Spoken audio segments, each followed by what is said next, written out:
A lady named London, who is in the hookup business, falls in love with the brother of a man responsible for her sister's death.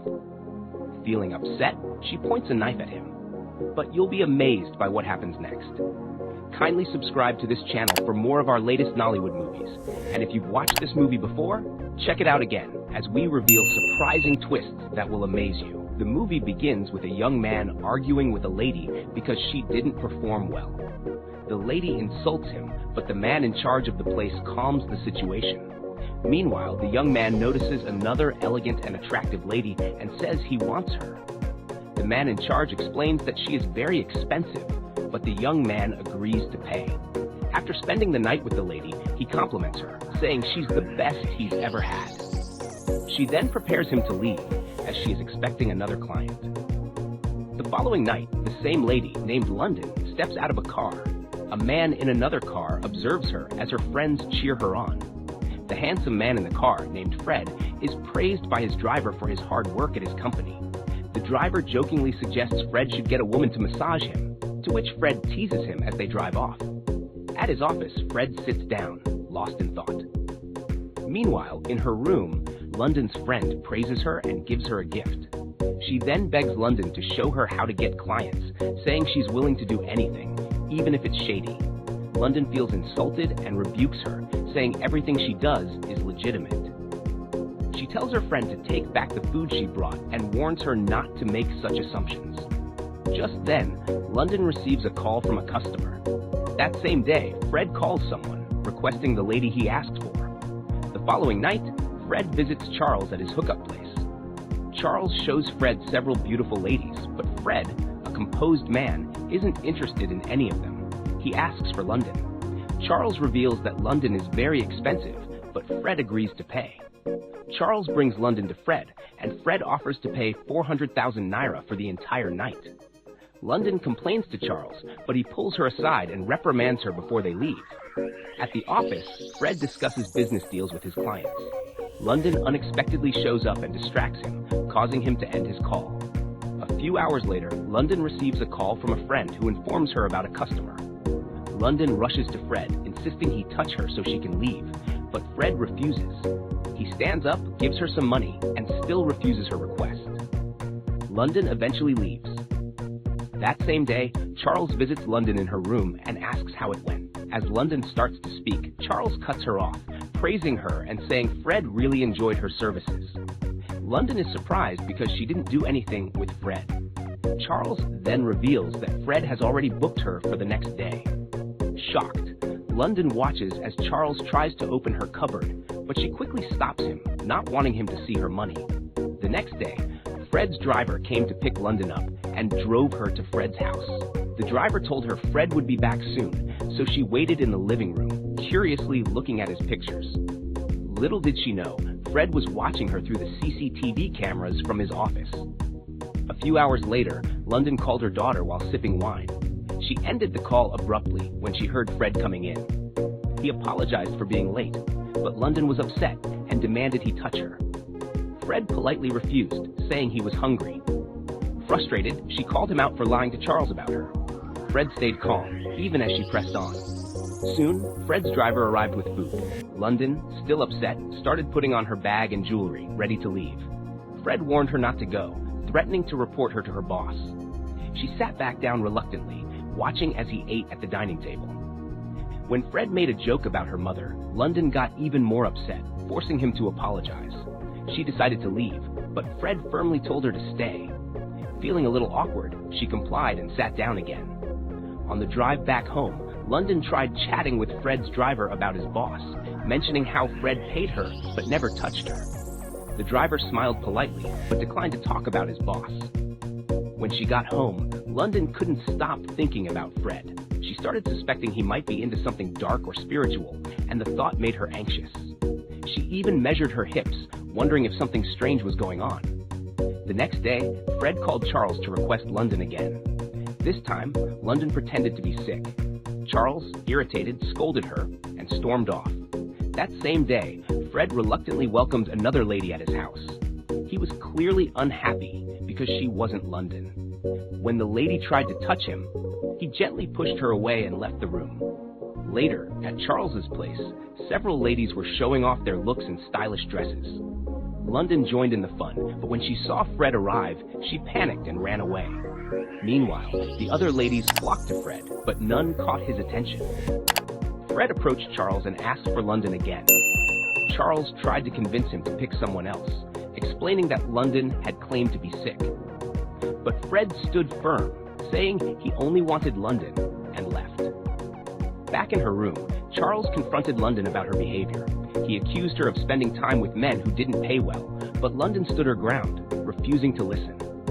After a heated argument, Charles told her she should only see Fred because he paid well, then left in frustration. That night, Fred sat alone, reflecting on memories of his late wife. The sadness lingered as he thought about her. The next morning, London went to Fred's house, visibly annoyed. She accused him of trying to use her destiny and assumed he was involved in something shady. Fred listened calmly as she vented. She asked why he only wanted her and not other women. Fred admitted that he found her special and incredibly attractive. London wasn't convinced and demanded he touch her, but their conversation was interrupted when the pizza delivery arrived. As Fred ate at the table, he started a heartfelt conversation with London, asking her why she chose such a dangerous job. She explained that all jobs have risks, but Fred disagreed and gently explained how risky her work really was. His words made London nervous, and she started imagining all sorts of scary scenarios. At one point, she thought Fred had locked the doors and was about to harm her. But then she snapped back to reality and realized it was just her imagination. Fred, still calm, told her he wanted to help her start a business and even offered to invest in her dreams. London, still skeptical, insisted on leaving. Fred tried to reassure her, but she lost her temper and made a rude comment about his family. That's when she learned his entire family was dead. Feeling terrible, London apologized, but Fred asked her to leave. As she walked out, Fred remained behind, clearly upset and lost in his thoughts. When London got home, she lay on her bed, reflecting on what she had said to Fred and where she might have gone wrong. At the same time, Fred sat in deep thought, replaying their conversation in his mind. The next morning, London met Charles and told him she wanted to visit her family. Charles didn't approve and tried to stop her. They exchanged some heated words before London walked away, leaving Charles visibly upset. The following day, London arrived home and her daughter warmly welcomed her. As she settled in, her mother sat her down and gave her some heartfelt advice about prioritizing her daughter and being more present in her life. London, feeling conflicted, begged her mother to cover for her as she continued her work. Meanwhile, Fred asked Charles about London. Charles explained that she had traveled, even though he had disapproved of her leaving. Trying to change the subject, Charles suggested other women to Fred, but Fred dismissed him and asked him to leave. The next day, London spent quality time with her daughter. They played, laughed, and went out together. That night, as they lay in bed, her daughter innocently asked about the kind of work she did. Not proud of her job, London lied, saying she worked in a big office. Her mother overheard and warned her that her daughter would eventually discover the truth. The following week, London returned to Fred's house. She apologized sincerely for her rude comments about his family. Fred accepted her apology, and they began talking, gradually growing closer. During their conversation, she reminded him of the promise he made to support her if she decided to quit her current work. Fred reassured her, called Charles, and paid for her to spend the entire month with him. The next day, Fred and London went for a drive. They chatted, laughed, and got to know each other better. When they returned home, London was in his room trying to seduce him. However, Fred gently refused, explaining that love hadn't been kind to him. He then asked her how she got into her line of work. London opened up, becoming emotional and angry as she recounted her painful past. Fred comforted her with a warm hug and offered her a dress for a date the next day. On their date, they had a wonderful time. That night, as they returned home, Fred carried London to her room to rest. The next morning, London went to Fred's room to greet him and thank him for making her breakfast. When she asked what he wanted in return, Fred smiled and said he made it simply because she deserved it and expected nothing back. Over the next few days, Fred and London spent more time together, painting, laughing, and bonding. One evening, they shared a romantic moment in Fred's room, deepening their connection. The next morning, Fred expressed how much he enjoyed their time together the previous night.